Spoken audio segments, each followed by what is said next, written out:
Bien, bonjour à tous. Donc j'espère que vous avez passé de bonnes vacances. C'est le premier Expert Tips post congé d'été.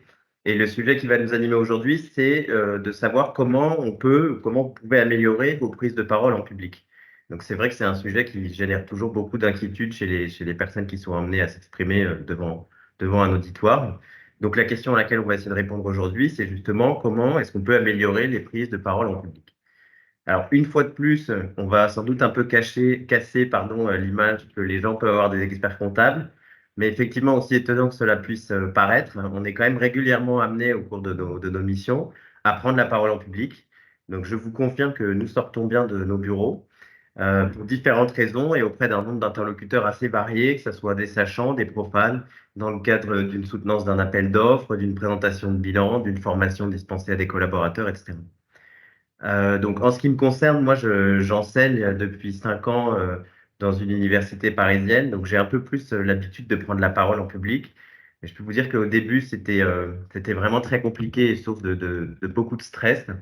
Donc, l'idée, c'est de vous donner les tips, comme le nom de l'expert tips l'indique, les tips que j'ai pu utiliser et mettre en pratique et qui me permettent de ne plus vomir avant d'intervenir auprès des étudiants. Euh, donc, une fois de plus, l'objectif de cette intervention, c'est de vous donner des tips que j'ai expérimentés pour gérer votre stress et réussir vos présentations en la rendant vivante, interactive, etc. Je pense que avant de dérouler un peu le reste de la présentation, il y a deux mots-clés à retenir dans le cadre d'une prise de parole en public qui sont majeurs. Le premier, ça va être anticiper, et le deuxième, c'est préparer. Si on veut réussir, si on veut arriver détendu, parce que c'est jamais un exercice qui est très facile et qui naturellement génère un peu d'inquiétude, il faut anticiper et préparer. Donc, on va regarder un peu comment anticiper, comment préparer, comment capter l'attention pour être sûr que, d'une part, votre prise de parole en public soit réussie et deuxièmement, soyez détendu. Donc, la première question à se poser dans le cadre d'une intervention devant un auditoire, peu importe lequel, c'est qui est mon public? Ça va permettre de déterminer la meilleure approche et la meilleure façon de communiquer et d'adapter votre intervention sur le fond comme sur la forme. Votre vocabulaire, vos références, le niveau d'humour, le niveau de langage à retenir, etc. Donc, qu'est-ce que le public attend de moi? Qu'est-ce que le public apprécie? Qu'est-ce que mon public redoute? Donc ça, c'est vraiment les premières questions qu'il faut se poser avant d'intervenir pour bien cibler et comprendre le cadre de l'intervention. Donc, il y a plusieurs types de public. Il y a la qualité de votre public, ça peut être des amis, ça peut être votre famille, ça peut être des collègues, ça peut être vos supérieurs hiérarchiques. Et la personnalité de votre public, donc avec des degrés d'exigence, un temps accordé qui va être différent, etc. Et c'est important de bien cibler parce que, par exemple, si vous donnez des exemples, si je fais le parallèle avec les étudiants que j'ai, donc c'est des troncs communs, mais avec des spécialités sécurité et défense, médecine, etc., bah, voilà, l'idée, c'est un peu de regarder quel est le groupe avec le plus de spécialités et vous axez vos exemples sur des sujets qui peuvent les intéresser. Comme ça, déjà, vous êtes sûr de capter un peu plus l'attention si, par exemple, c'est un sujet sur lequel ils n'ont pas forcément d'appétence particulière. Donc, le premier point, c'est qui est mon public? Ça, c'est essentiel. Il faut absolument déterminer votre cible, votre public pour bien comprendre et bien adapter votre présentation. Ensuite, on a dit anticipation, préparation. Donc, préparez votre intervention. Quand je dis préparer, j'entends par là structurer votre intervention avec des étapes claires et logiques. Et vous verrez que ça va vous guider dans le déroulement de votre intervention et à la fois vous rassurer. Parce que vous avez un fil rouge, un trait conducteur. Vous allez vous structurer, vos étapes seront claires, logiques, avec un plan, ça va vous rassurer. Il y a une technique qui s'appelle plus ou moins, je ne sais pas si c'est un terme très pratique, mais c'est la technique de la pyramide inversée. Donc je m'explique. L'idée, c'est de débuter la présentation par les éléments les plus importants du discours. Vous avez posé les bases. Ok, ça permet dès le début d'indiquer au public l'information essentielle de votre intervention. Et ensuite, vous allez rentrer dans le détail et affiner progressivement. Mais technique de la pyramide inversée, on commence par le plus large, on annonce directement la sauce à laquelle ils vont être mangés, et ensuite on déroule, on affine et on échange avec l'auditoire. Donc, une bonne présentation, ça passe forcément par une répétition, hein, dans les conditions du direct. Donc, soit vous demandez à des amis, des collègues, de la famille, etc. Mais si vous voulez être à l'aise, il faut déjà répéter son intervention. Si vous n'avez pas la possibilité de le faire devant un public, l'idée, ce qui est bien aussi, c'est de s'enregistrer. Ça permet d'identifier des tics de langage qu'on n'arrive pas forcément à déceler immédiatement. Donc, pour une bonne préparation, moi, je recommande vraiment de répéter son intervention et anticiper pour réduire son stress. Idéalement, on repère les lieux avant, le matériel disponible, l'organisation de la salle. C'est important d'éliminer tout ce qui peut être contrainte technique et extérieure afin que vous puissiez vraiment vous concentrer sur votre prise de parole. Parce que déjà, si vous intervenez, c'est stressant. Si en plus vous arrivez dans une salle où il n'y a pas les bons câbles, vous ne savez pas comment c'est équipé, vous vous perdez dans les locaux, etc., ça va vous rajouter du stress, c'est complètement inutile. Donc ça fait partie de la phase d'anticipation. Une fois que vous avez anticipé, vous êtes entraîné, vous avez préparé votre intervention, il va falloir capter l'attention du public. Et ça se joue dans les premières secondes. C'est vraiment clé. Il faut capter l'attention du public dès le départ. Ça va vous permettre de mieux faire passer le message. Vos interlocuteurs doivent comprendre les points essentiels de votre discours directement. Et vous verrez, si votre public le comprend rapidement, il va vous suivre. Et vous, en tant qu'intervenant, ça va être assez motivant de voir que votre public vous suit. Donc, les premières minutes de l'intervention, comme je viens de le dire, elles sont cruciales. Et l'idée, c'est bien de capter l'auditoire directement. Donc, on peut commencer par des éléments qui sont forts, une phrase clé, une question théorique. C'est comme ça que j'ai commencé d'ailleurs cette intervention. Ma première phrase, c'était comment améliorer vos prises de parole en public. Question rhétorique, on sait de quoi on parle, le sujet est fixé et on peut dérouler. Ou alors, vous résumez le discours que vous allez tenir en une phrase pour poser les bases également. Vous parlez d'une voix dynamique, claire et forte, parce que généralement, on a tendance à parler avec une voix un peu faible, et on se rend compte qu'en fait, c'est assez important d'avoir une voix qui n'est pas monotone, mais qui soit quand même assez forte. Et vous devez identifier idéalement un regard dans le public d'un complice qui va vous mettre en confiance. Vous sentez qu'il vous suit quand vous perdez un peu le fil des événements ou le rail. Vous le regardez, ça va vous remettre dans le chemin, ça va vous rassurer. Donc ça, on essaie de capter l'attention. Donc ça, une fois que c'est réussi, c'est déjà 50% du job. Et une fois que vous avez capté l'attention, maintenant, le jeu, c'est qu'il faut être en mesure de conserver l'attention du public. Et ça peut être difficile. Alors, le public peut être difficile peut-être parce qu'il est fatigué, parce que de prime abord, il n'est pas intéressé par le sujet, parce que le sujet, il est complexe et qu'il nécessite énormément de réflexion. Donc, il faut trouver un moyen de conserver l'attention du public. Donc, j'ai identifié quelques pistes qui permettent de conserver l'attention du public. Évidemment, ce n'est pas exhaustif. Le premier, c'est d'utiliser un support attrayant. Généralement, ça passe par PowerPoint avec des animations, des couleurs, des interventions, etc. Vous avez un support attrayant, ça va capter l'intérêt de votre public. Deuxièmement, vous pouvez interagir avec votre auditoire, poser des questions, ça donnera du rythme à l'échange, ça donnera du rythme en tout cas à votre présentation et à la conversation, et ça va créer de l'échange. En permanence, vous devez avoir à l'esprit de garder un contact visuel avec votre public. L'objectif, c'est de susciter de l'échange. Donc, vous pouvez demander à quelqu'un de reformuler ce que vous venez de dire, de demander à quelqu'un de tirer les conséquences d'un problème que vous avez exposé, etc. Là, quand on fait de la prise de parole en public, on est vraiment sur de l'humain. Donc, l'idée, c'est quand même de créer aussi un peu un échange informel et en tout cas une relation, voire une discussion. Pour faire passer un message clair et direct, une idée, il faut aller à l'essentiel. Donc, ce n'est pas la peine de faire des phrases alambiquées qui pourront vous faire passer pour quelqu'un de prétentieux, etc. Allez à l'essentiel, mais évidemment, il faut travailler votre syntaxe, réfléchir à la construction de ces phrases, mais globalement, essayer de faire des phrases simples, éviter de faire des phrases alambiquées à rallonge, etc. Vos phrases doivent être claires, concises et complètes. Hein. Donc, pareil, faire passer un message clair et direct, il faut aller à l'essentiel.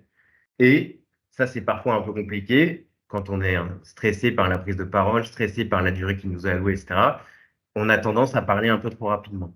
Donc, maîtrisez votre débit de parole, prenez des pauses. Il faut jouer avec les silences, ça peut aussi réinterpeller un peu votre auditoire si d'un coup il y a un silence.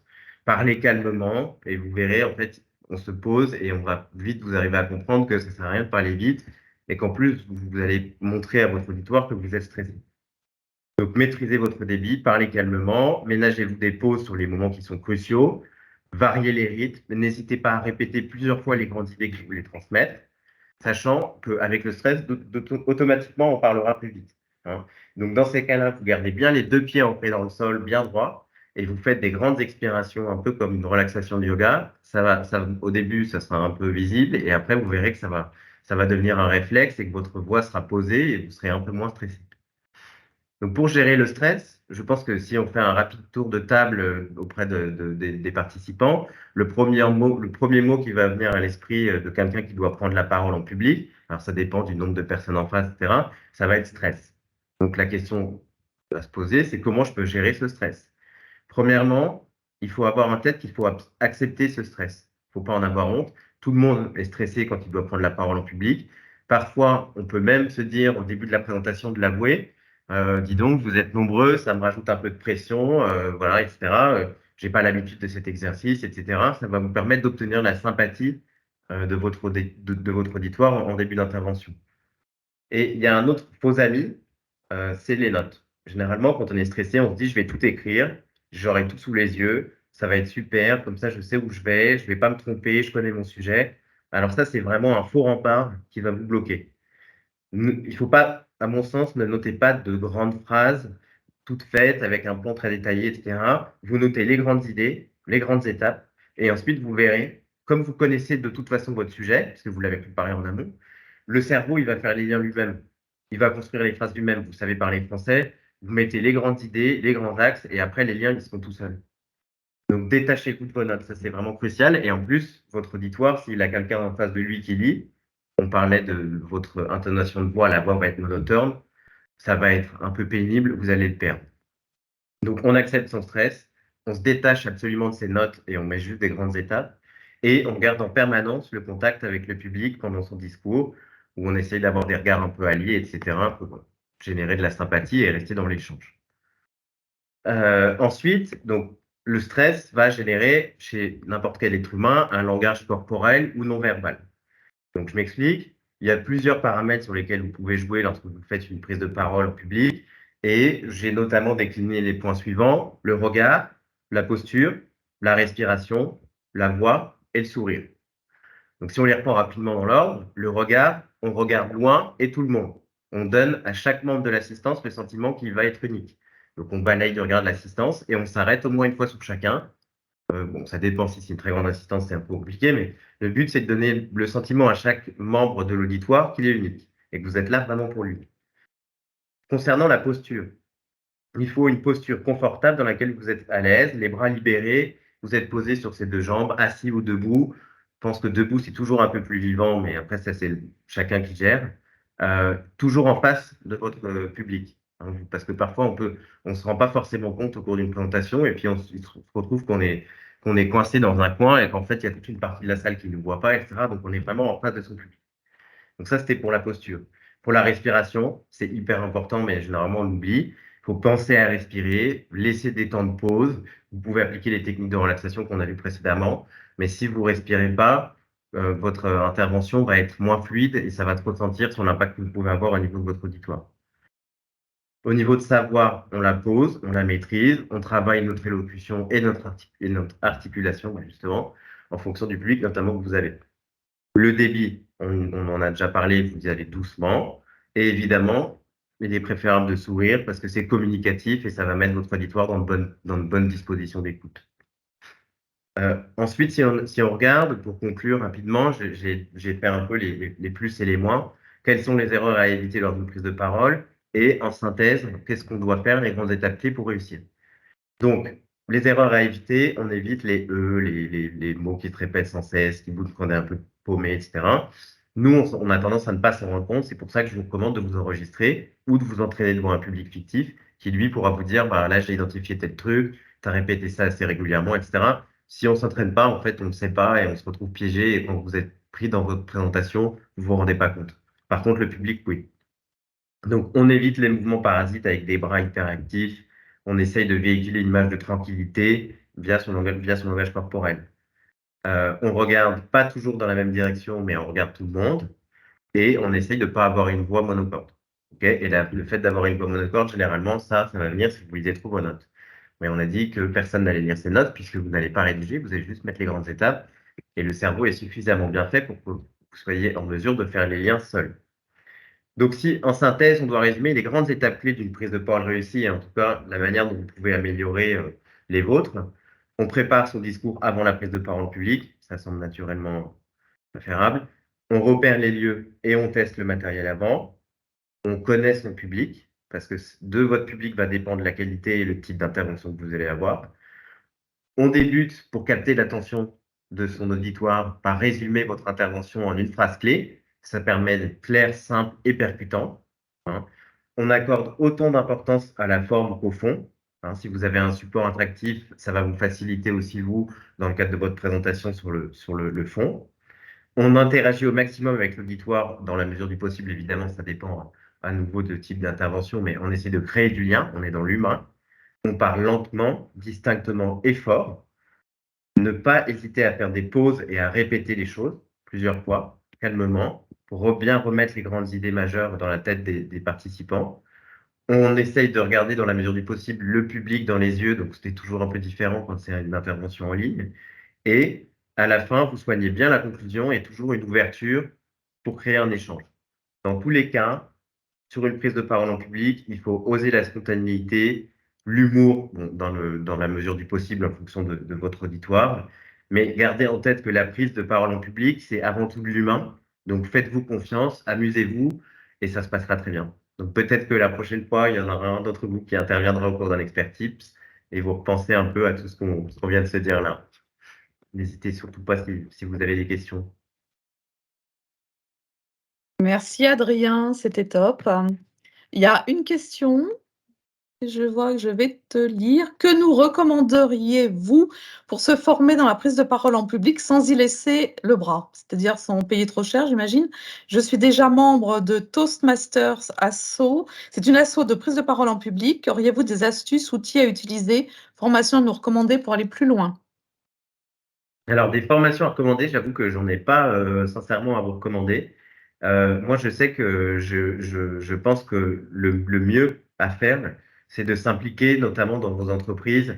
Il y a toujours des moments où il y a une formation à donner en interne, où il y a un rapport à restituer, ou etc. en interne. Donc, en interne, moi, j'avoue que j'ai toujours eu tendance à me positionner sur ce genre de sujet depuis mes débuts, parce que ça vous entraîne.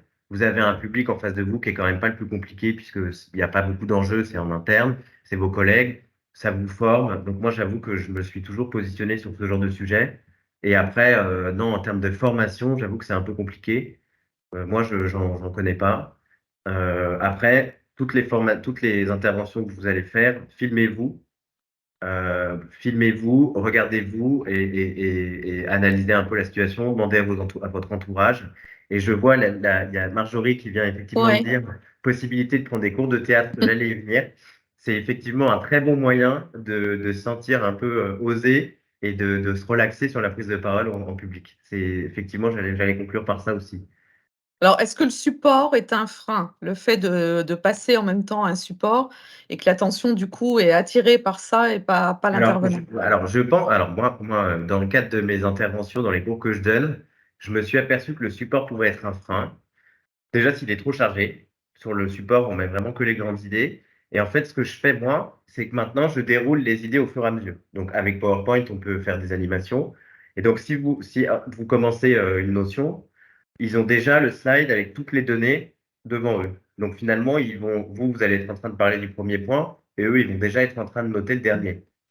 Donc, du coup, au final, moi, ce que je fais, c'est que je déroule progressivement. Le support, il est assez light.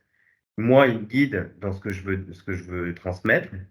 Et eux, ils ont les infos au fur et à mesure. Et dans ces cas-là, le support est pas trop gênant. Je sais pas si ça répond à votre question. Il y a une question aussi, alors c'est quelqu'un de chez nous. Comment gérer un invité perturbateur qui sait mieux que tout le monde et qui pose trop de questions? Bah, je pense En qu'il y a, restant courtois, bien sûr. c'est ça, mais je pense que la meilleure solution pour gérer ce genre de personnes, après si ça devient trop fatigant, je pense qu'il faut le remettre à sa place gentiment, mais il faut toujours l'aborder avec l'axe de l'humour, parce que bon, faut essayer de le remettre à sa place en lui disant, j'ai bien compris que vous maîtrisiez très bien le sujet, que vous avez l'expérience dans le domaine, néanmoins vous êtes quand même dans une formation, donc c'est quelque part vous avez aussi des choses à apprendre, on peut le remettre. Je pense que la première clé, c'est avec de l'humour. Et après, s'il est vraiment trop pénible, ben, on lui demandera d'aller faire un tour. Bon, on va essayer. Merci Adrien. S'il y a d'autres questions, de toute façon, vous pouvez, comme d'habitude, hein, envoyer vos questions par mail.